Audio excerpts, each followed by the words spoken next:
the operating room on time and everything else on time. In that case, I don't know how you survived there all these years. I won't answer that. Most of you know me. I know most of you, but if you don't, I'm Arthur Aufses, and I'm in the Department of Surgery and the Department of Health Evidence and Policy. We've entitled this workshop Bedside Teaching. We didn't call it Bedside Rounds because rounds come in different flavors. There are work rounds, sign-out rounds. In surgery, there are dressing rounds, or there used to be, and then there's teaching rounds. So we're going to really focus on teaching. I have nothing to disclose. I'm a paid employee of Mount Sinai. Here are our goals and objectives. I hope to be able to get through everything. I'm not going to read them all, but we are going to look at bedside teaching versus the conference room, talk a little bit about the barriers. I hope to make this interactive, and I'm going to be asking you to answer a lot of these questions for us. This one I'd like you all to read.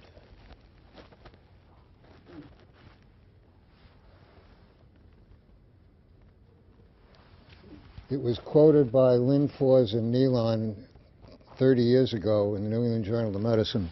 Anybody know who said it? Not Osler. Huh? Not Osler. Hippocrates. Nope. Aeschylus. Nope. Sylvius, 1664. So bedside teaching was actually first mentioned in the medical literature in the 14th century. But I didn't have that quote, so I didn't put it in. But that is the first reference to teaching. Here's another one.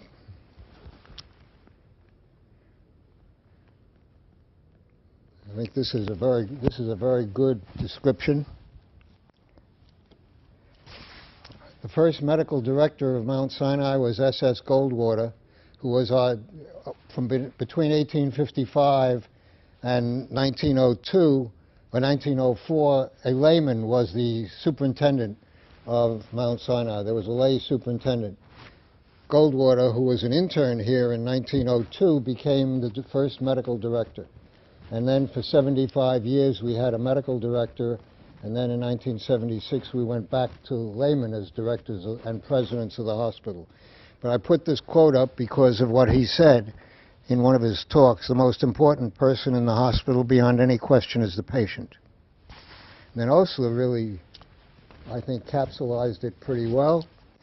And this was in 1903. And this is 2011, and I think this is the up-to-date version because Tehea is talking about professional and ethical behavior.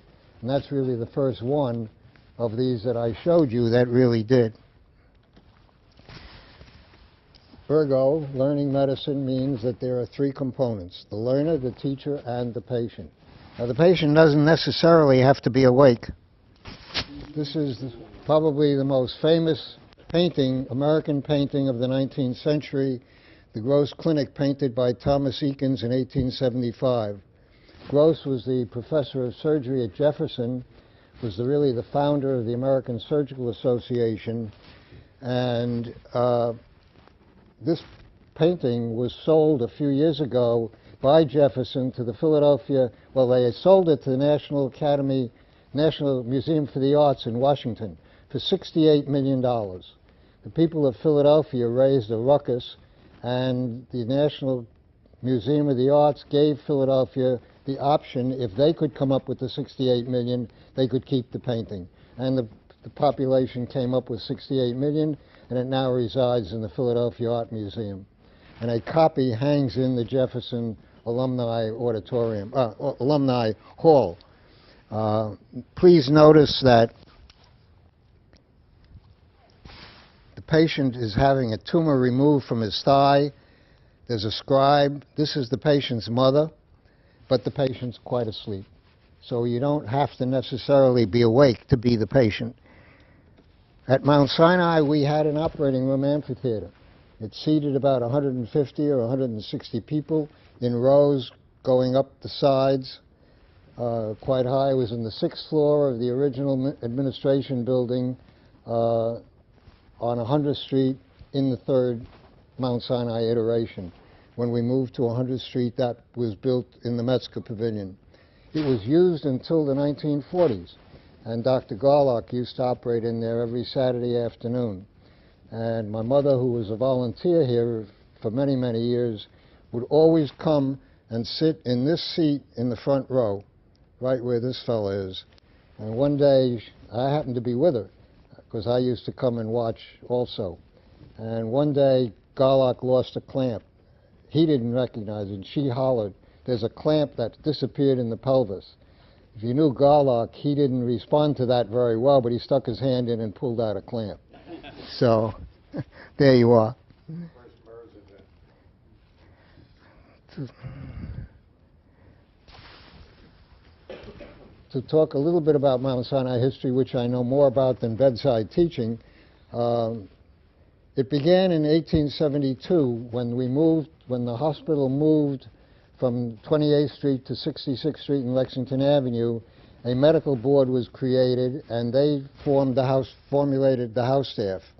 And originally, until the something's wrong with my pointer, until the 1940s, appointment was by a competitive 8-hour examination that was given by 3 teams of 3 physicians each. And people really were taking over the coals, and only the best of the best could apply. And house staff training was everybody had 6 months of medicine, then you could pick a specialty, and then you spent this last 18 months in your specialty. And in 1877, medicine and surgery was separated, and in 1887, Howard Lilienthal was the first individual to choose surgery as his profession. And he became as he himself wrote, "I became a social outcast with the rest of the house staff." At any rate, a few years later, Abraham Jacoby, who was in 1879, had developed the first pediatric unit in an acute care hospital, asked for permission to teach on the wards, and a year later we opened our nursing school, which was extant until 1971 and closed after 90 years.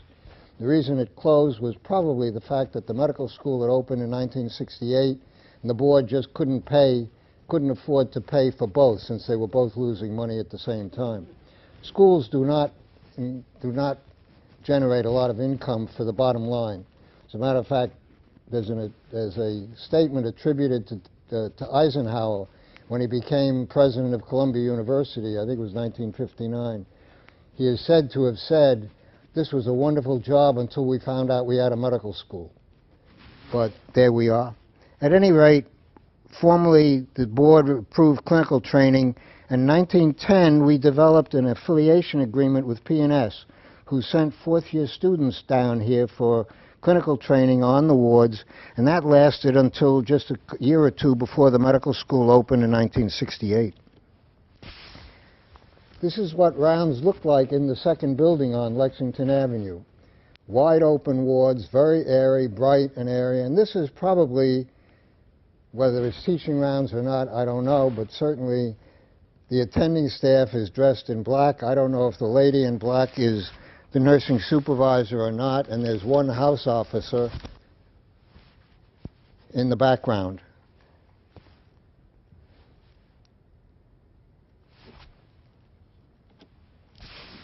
This was Ward H. When we moved up here in 1904, there was a medical pavilion and a surgical pavilion. The surgical pavilion was closer to 5th Avenue, and then the private pavilion was on 5th Avenue. The original private pavilion, which became the semi-private pavilion. But this was what we had. They had been renovated by the time I got here and by the time Dr. Sacker got here, but they were still bright and airy. There were 26 open beds. We had, when I became a resident, we had curtains that you could pull around each patient, but that was the only isolation, although we did have 14 isolation beds in the back, private and semi-private rooms. The nurse's station was right in the middle, and the nurse had visibility for everybody. These are, this is house staff rounds. It's probably work rounds rather than teaching rounds because you don't see any attendings there. And Barbara Niss, who's our archivist and who provided all these pictures, and the only reason I'm going up to the screen because Dr. Sacker is here. Barbara thinks that this is Dr. Crone. However, Dr. Crone didn't get here until 1908. So either the picture, if it's Dr. Crone, the picture is mislabeled, or it's not Dr. Crone.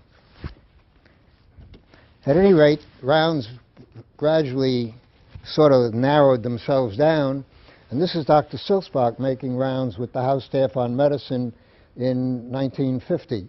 Dr. Siltzbach was the world expert in sarcoidosis. He developed and he refined the Viome reaction to diagnose sarcoidosis, and he was a marvelous teacher. And you can see that they're holding x-rays, and they just held them up to the light to read them. And we'll comment on that a little bit later. Now, this is an interactive workshop. I would like to ask you all to think about and report, speak up as to what you might learn from, or what skills and knowledge are learned at the bedside. Anybody? Observation, physical exam. Observation, physical exam, what else? Interview technique. History taking. Respect. Privacy, dignity. He must have read the book. Or he read my references. Anybody else? Anything else? Interpreting body language. The teacher observing the learner's body language. Yeah. Or the learner observing the teacher's body language. Both. Goes both ways. And the patient. Okay. Anything else? Technology, patient interface. Technology. Absolutely. We do procedures at the bedside. Students, the learner learns how to do procedures. They learn about instrumentation at the bedside. They learn about computers today at the bedside. Well, what's that? An opportunity for the patient to teach. Absolutely. Here is my list. Well, it's actually from a paper by Williams in Academic Medicine. And you had them all pretty good. You've exhibiting professional demeanor, demonstrating empathy. That's things you can't figure out in a conference room. So, something to remember. What are the barriers to bedside teaching? There are a number of them. If you think about it, almost all teaching on the wards used to take place at the bedside. We would occasionally have a conference, and after we stopped using the amphitheater, we had surgical M&M and surgical grand rounds in the amphitheater. But by and large, teaching every day occurred at the bedside, and significant amounts. On the medical service, they would make rounds for 2 and 3 hours at a time on the medical service. I can remember when I was a medical student, Alexander Gutman, who was then a professor of surgery, professor of medicine at P&S, since I went to P&S, with a group of us, the clinical clerks, standing at the bedside for over an hour.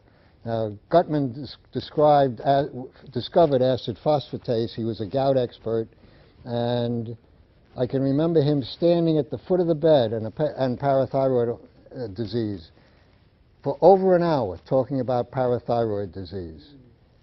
It was and I don't remember what he said, but I remember the episode to this day. It was so impressive. And I remember Franklin Hanger, who developed the Keflin flocculation test, which you haven't seen, and some of you have never seen it, making rounds when I was on the house staff and as a student. And I remember 17 keto steroids had just been discovered. Hanger came from Virginia, and on rounds one day he says, I think we ought to measure this lady's 17 keto steroids. Let's get 13 today and 4 tomorrow. Well, what are some of the barriers? HIPAA? Not really. Not really. I think technology is a barrier. Like, technology can sometimes pull us away. Like, if you want to look at the... Well, that's certainly one of the things. If you want to look at labs. You've got space. Space? Space, enough room for the Now we don't have the open walls, but we have semi-private and private rooms. Still patient privacy issue. And Well, patients on a bedpan or down an X-ray. well, if they're not there, they're not there. That's true. And it is true that they spend so much time away from the wards that they may not be there when you get there. Well, this is something we'll talk about a little later when we talk about the do's and don'ts of bedside teaching.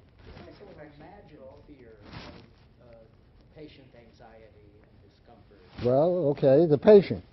There's a concern that the patient is not going to like it or so on and so forth. Okay, you had something. Infection control. Okay. Today, that's a much more important thing than it was, and some of us practiced before bacteria were discovered, right? So, work hours. Work hours. That's something we'll talk about in a minute. Well, here are a couple of them. The patient and the family might object, that there's fear of confusing. Somebody mentioned that. And that the other thing is that the students and the house officers fear that if the teacher is critical, that they may lose the credibility of their patients. And however, the first two are really not so. This is a paper. This is an amalgam of 3 papers, and as you can see, that the patients felt that by having bedside rounds, the patients saw their doctors more often. Patients were not upset by bedside discussion. They felt reassured, but they were confused by the terminology. And a recent paper, well, actually this 1997 is an interesting paper because I'll describe this paper, because if you look at the percentages, other than too much confusing technology, and even more than half helped them understand their illness. Now, this study was carried out at Johns Hopkins. And they took 2 groups of patients. And in the first group, they had bedside rounds. The second group, they had conference rounds. And then after a week, they switched. And at the end of the study, they asked everybody to fill out a questionnaire. This was criticized pretty roundly in the letters to the editor and editorials of the New England Journal after it appeared, saying that it was Johns Hopkins, it was very special, the patient population was predominantly uneducated, et cetera, et cetera, et cetera, so lower socioeconomic class. But the answer is the patients like to have doctors at their bedside. You mentioned too much data. Absolutely.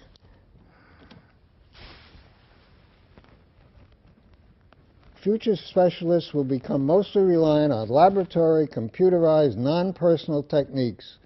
And the patient as a human being with emotional and psychological aspects will be forgotten. And this was written in 1966. So there are people who are really way ahead of their time. And then we talked about time constraints. And I want to comment on this myself. I happen to be a very strong supporter of the 80-hour work week. I was not at the beginning. I was one of a group of surgical chairmen who essentially marched on Albany when the 405 regulations were promulgated, and 4 of us went up there and we sat outside. David Axelrod, who was the Commissioner of Health, sat outside his office until he met with us. And the surgeons got permission to be exempt from the 80-hour work week, those 405 regulations. However, now I am convinced that it is the right thing. Why? Because there is a patient, the services today are just filled with critically ill patients. When I was a resident, I had 45 beds on my service. They were all on 2 floors of the surgical pavilion. 26 out front, 14 in the back. It was a male ward and a female ward, Q and T. And 2 chief residents divided those 2 wards.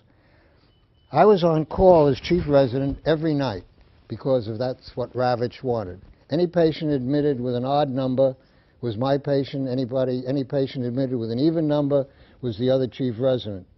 So we had to come in to see those patients, irrespective of when they were admitted. And I was probably in the hospital 5 nights a week. Having said that, I got more rest than our house staff gets today in 80 hours a week. Why? Because when we had a hernia in the hospital, we'd admit him on a Saturday, operate on him on Monday, and then make rounds twice a day watching the hair grow back for a week until you were able to get him out of bed and discharge them. Today, that patient comes in at 6:30 in the morning, is operated on at 8, and is home at 12 o'clock. So when these house officers have 38 or 39 patients on their service, they are going morning, noon, and night.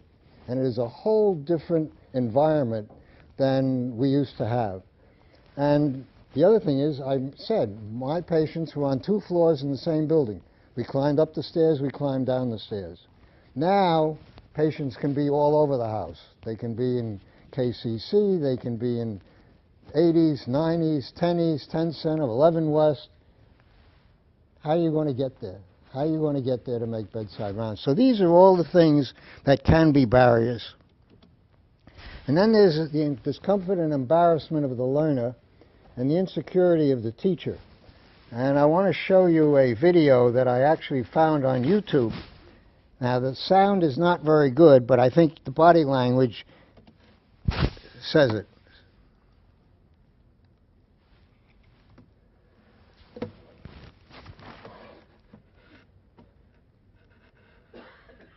Oh, something happened.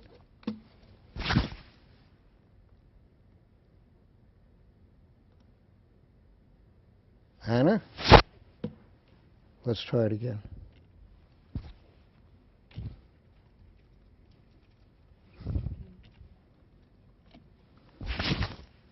Oh, there it goes. There it goes. I think. Yep. I hope you can hear it.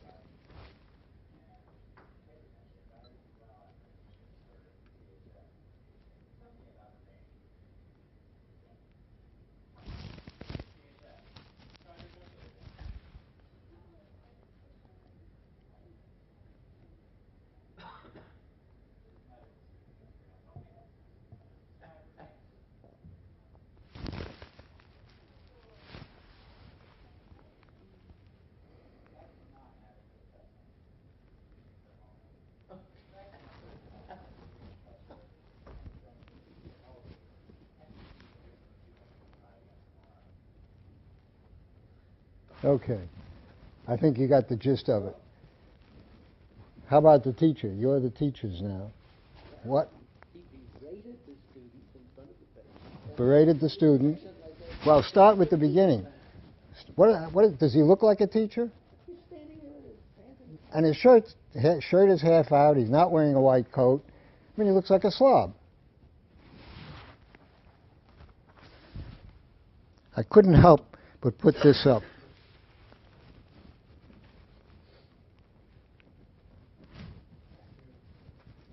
And I will tell you 2 stories about attire.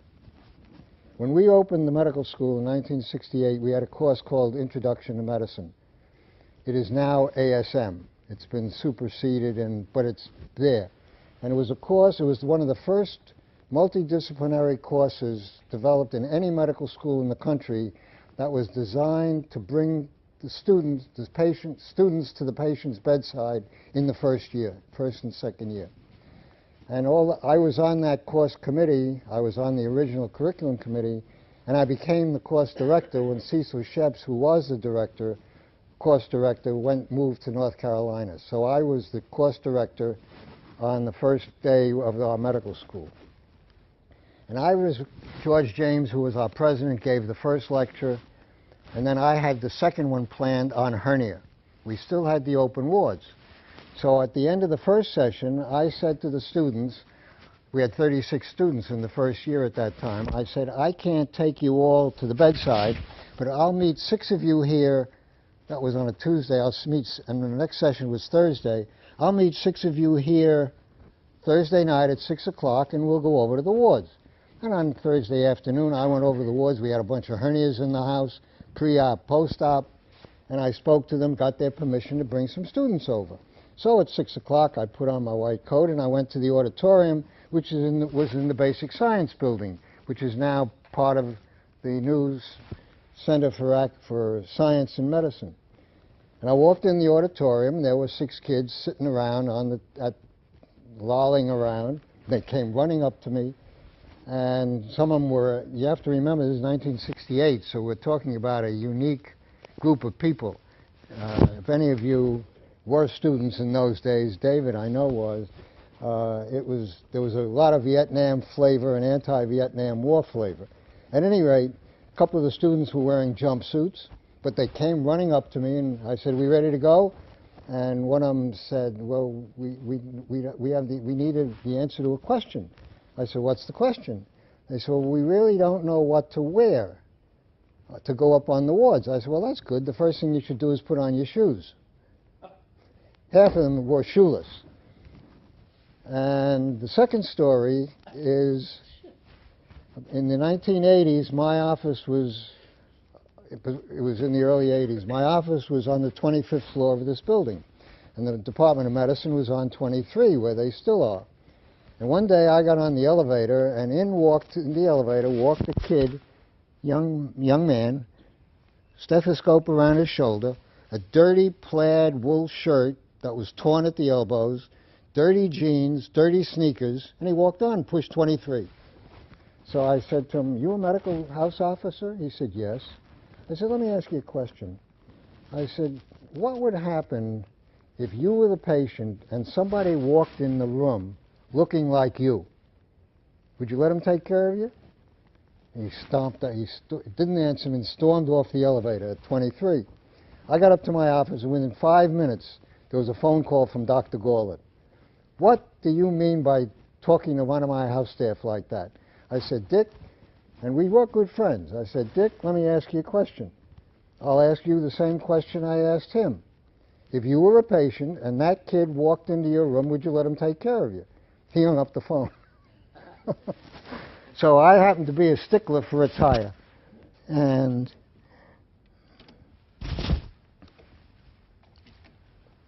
all right, here we are, bedside teaching. What do you want to do? You want to introduce yourself and the people in the room? You want to introduce yourself and the people. What else? You can tell them what you're there for. Tell them what you're there for. What else?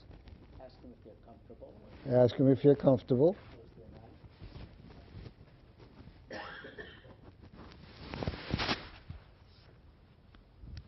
Any more? You can ask them if it's okay with them if, you know, they're looked at and discussed. Okay. Whoop. How did I do that? Of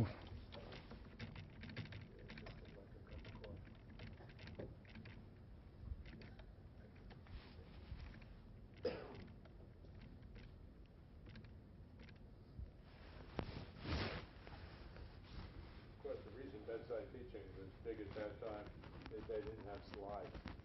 Well, that's true. Always get permission. As I mentioned, I had done back in 1968. Always explain what's going to happen. Be sure the team is appropriately attired. I happen to be very strong on that. Introduce everybody and allow the patient and family to ask questions. And here's another one. I think you'll hear the sound a lot better on this one.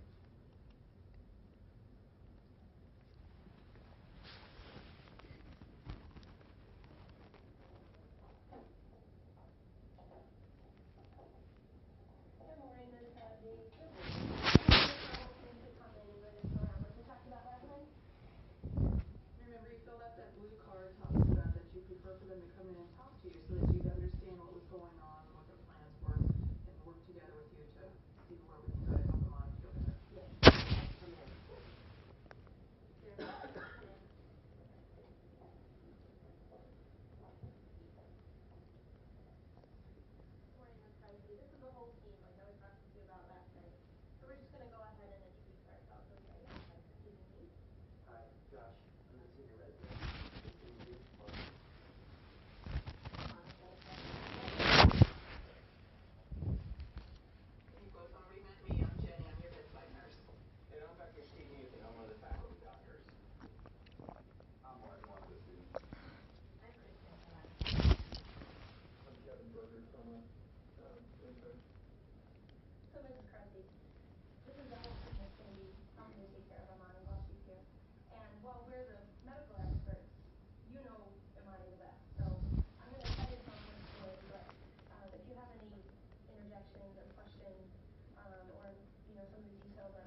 Okay.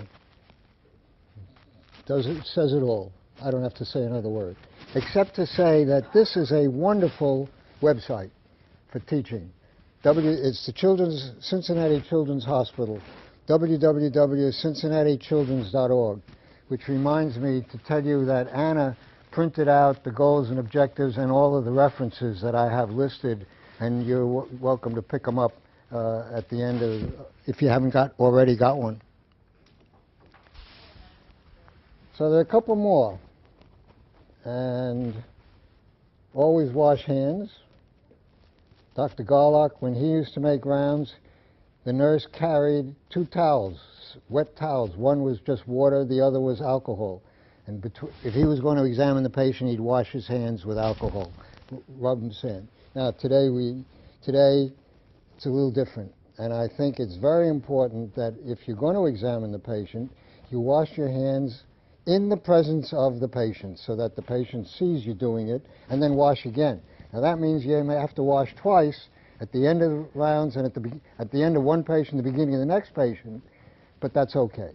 Let the patient see it. And then in some way try to bond with the patient. And Barbara Niss found this in the archives. It's actually on the archive website. This is me somewhere around 1980, in the late 80s, making rounds in the ICU. I do not know this patient, or I did not know this patient, but what am I doing? I'm smiling, and the students are smiling. This is just with the students, no house staff. I have my hand on the patient, and I'm actually taking his pulse. And this was pretty routine for me. And as I'll show you in a minute, the more you can relax while you're making rounds, the easier it gets, and the more fun it becomes. But this is something that's, I think, very important. Sitting on the bed is appropriate, but always ask the patient for permission to do so. Now, and I'm not going to teach you how I do a physical examination, but when I examine the abdomen, I always sit on the bed and I use 2 hands. And you can't do that if you're bending over the patient. You have to sit on the bed, because then you can palpate both sides and compare the 2 sides. This is critical in the emergency room. And I can't tell you how many of our own residents don't know how to examine an abdomen. Always thank the patient on leaving, allow the patient, and always debrief afterwards with students and house staff. And I think that's very important. After you've finished rounds, you take the students and the residents outside in the hall or sit down somewhere and go over teach them what you taught, tell them what you taught them. I think there's a good rule of thumb when you start a lecture or you start rounds. Tell them what you're going to tell them, and then tell them what you told them. And following that gives it more of a chance for the student to sink in.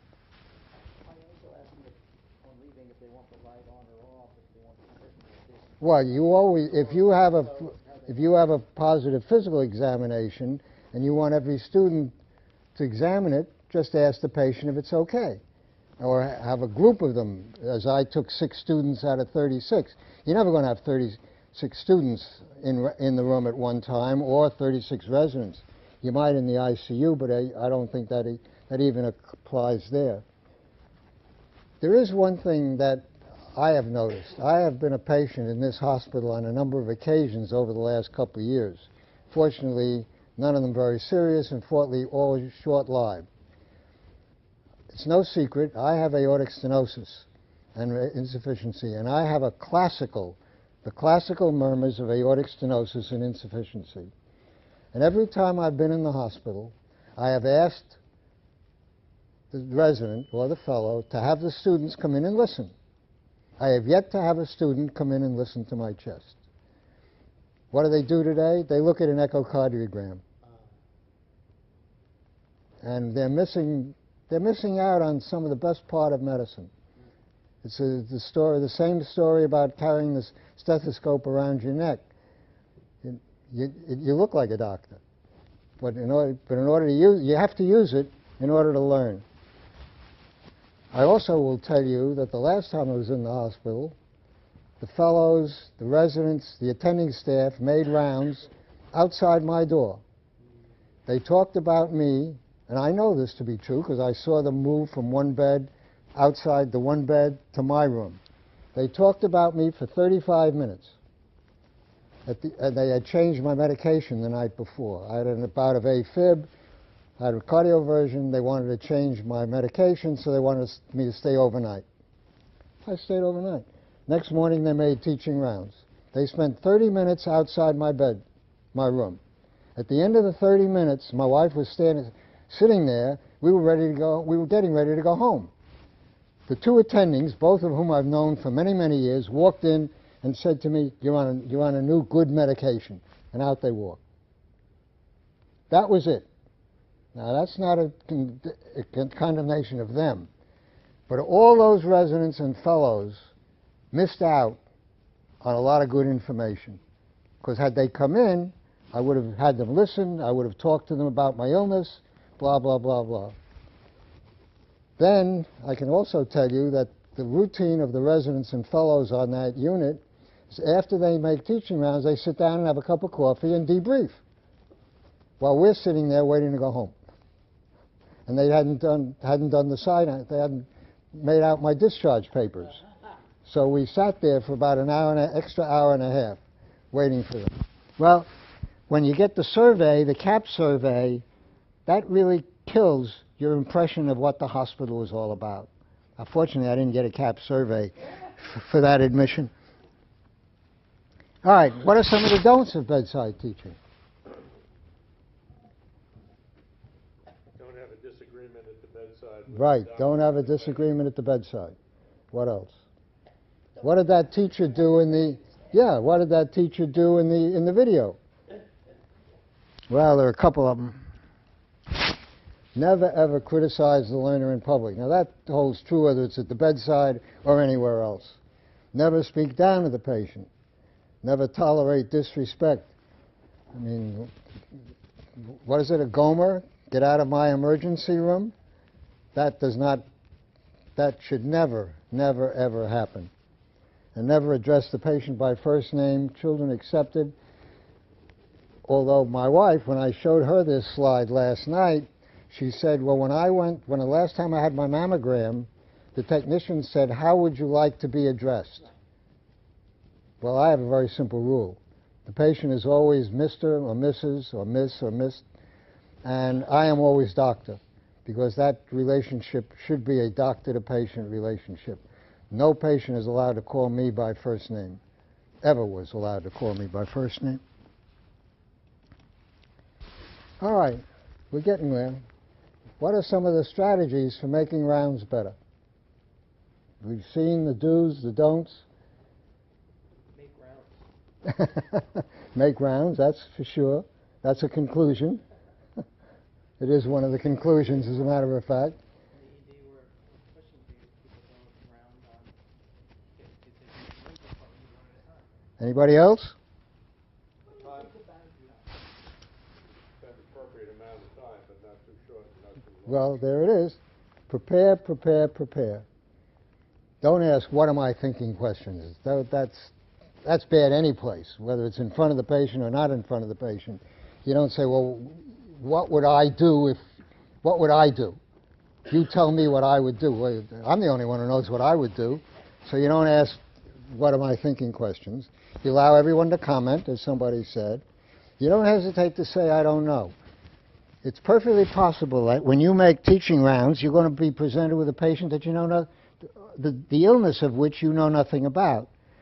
Now, I make rounds with the house staff and students still make them once a week. We have to make them in the conference room because I can't go to the bedside because I don't have malpractice insurance except to teach.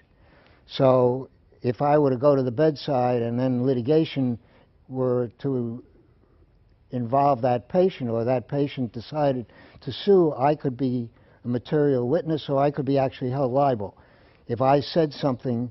So I don't go to the bedside. But I think it's very important that you don't say, if you're presented with a case that you don't know, and they present a occasionally they'll present a case that I know nothing about. Well, that's fun. It's fun for me to try and figure it out, just as I try to get them to figure out the case. But don't hesitate to say, I don't know. And also add, but I'll go look it up, which is what I tell the residents to do. When they say they don't know, I say, go look it up. Keep it short, as Lester said, no more than 1 or 2 patients per session. Be very careful about making prognostic comments in front of the patient. That's a critical issue. And occasionally something slips. And the more you do, the easier and the more fun it becomes. There's no question about that. Here's another quote from Osler.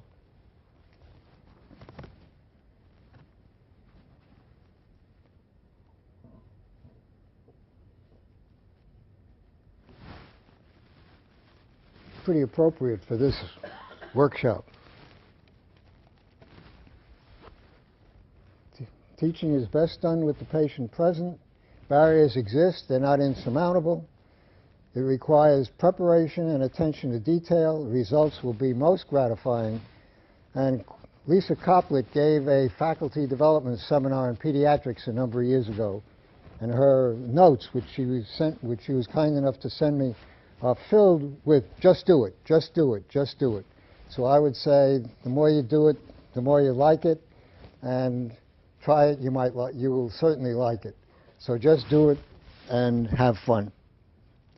Here are the references, and if anybody wants a copy of the slides, I'll be glad to send them to you. It's a large file, but I'll be more than happy to send it to anybody who is willing, who wants them. Either call me and I'll send it, or send me an email and I'll attach it. Thank you. Interactive teaching is very easy to ask people around, there's 5 things that can do this, and then what do you think, what do you think? Would you do that at a bedside, or would you not, for fear that, that you might embarrass somebody in front of a patient if they don't know something? No, if the student or the resident says, I don't know, that's fine. They don't know. I don't want them making up stories. I don't want them lying. And you'll pick that up pretty quickly. We have a session on ethics. Well, not really. It's on errors, medical errors in the Department of Surgery for every group of clerks. And we tell them the most important thing is don't tell a lie. That is because you're going to get caught. It's going to kill your grade. It's going to kill you. It may throw you out of medical school, although I don't know that anybody's been discharged from the medical school lately. But it's a black mark. And just say, I don't know, but I'll find out. Perfectly okay.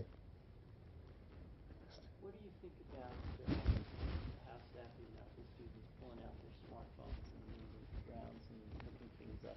Well, I think that's. You mean to use it as a what? To use the smartphone for what purpose? Well, to go to up to date and get an answer to something that's being discussed. I would not recommend it. Now, I know that there is talk about carrying an iPad, bringing the computer to the bedside to look up information. I think that's perfectly okay. But to go to the literature, to do a literature search while you're making rounds using your iPhone, I don't find that very entertaining, nor do I find it very instructive. The corollary to that is that usually in the middle of rounds, people's phones and people should go. Right. Well, that illegal. There's nothing worse than having. We have our chief residents sit in the front row at our weekly grand round, and the minute the grand round speaker gets up to talk, all of a sudden all the BlackBerries come out, and they're looking at their iPhones or their BlackBerries right in the front row in front of the lectern. It's like reading a newspaper. Well, no, that they don't do anymore.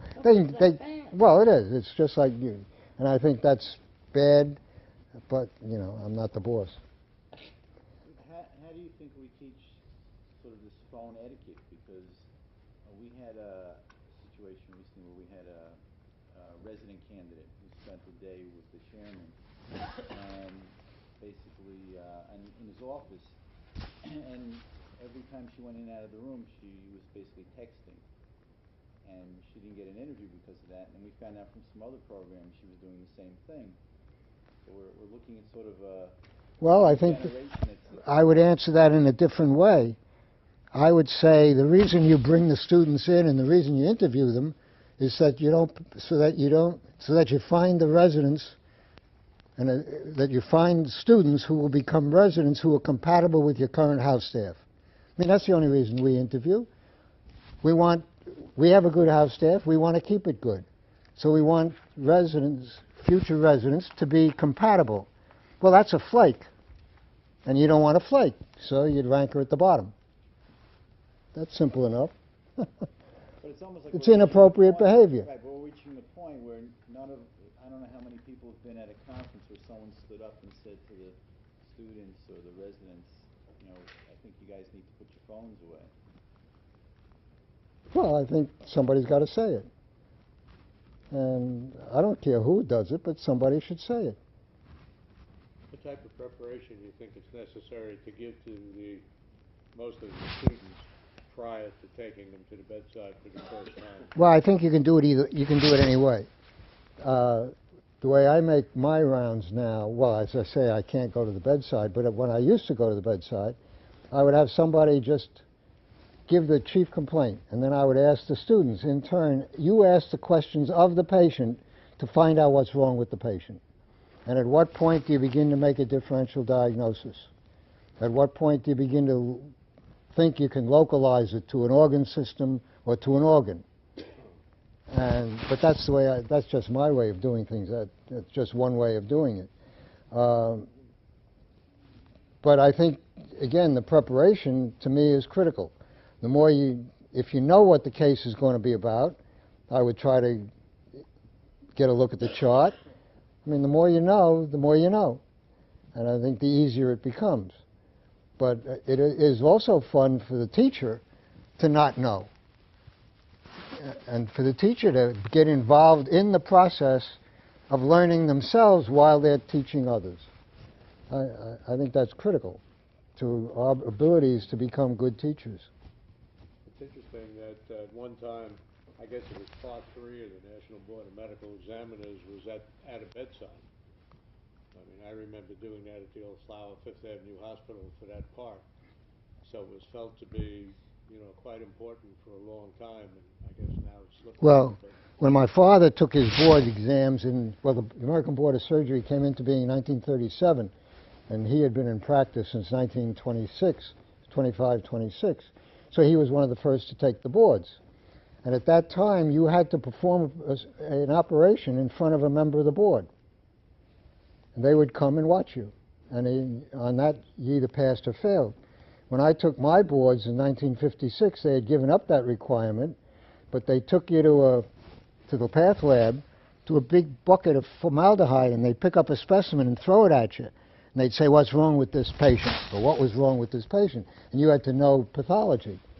Now we don't do that either. Now it's a written exam and an oral exam, but you're not allowed to do that. So mores change, but we don't do it anymore. Probably for the better. The only other thing you didn't note is that nowadays at the bedside you're going to have a diversity of who speaks what language. Mm-hmm. So a little bit of that gets lost if, you know, you communicate No with the question. patient through an interpreter. There's no question about that, and you have to make exceptions to that. Now, I could also envision that if you were the teacher and knew this ahead of time, you would skip that. You wouldn't use that patient. And I think that's one of the differences between making work rounds or sign-out rounds and teaching rounds. You're the one who said it.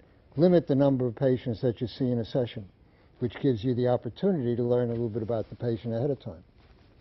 And you wouldn't want a patient that you can't communicate with. Now, they're there, but let somebody else worry about that. This is teaching. Any other questions? Well, thank you very much, everybody.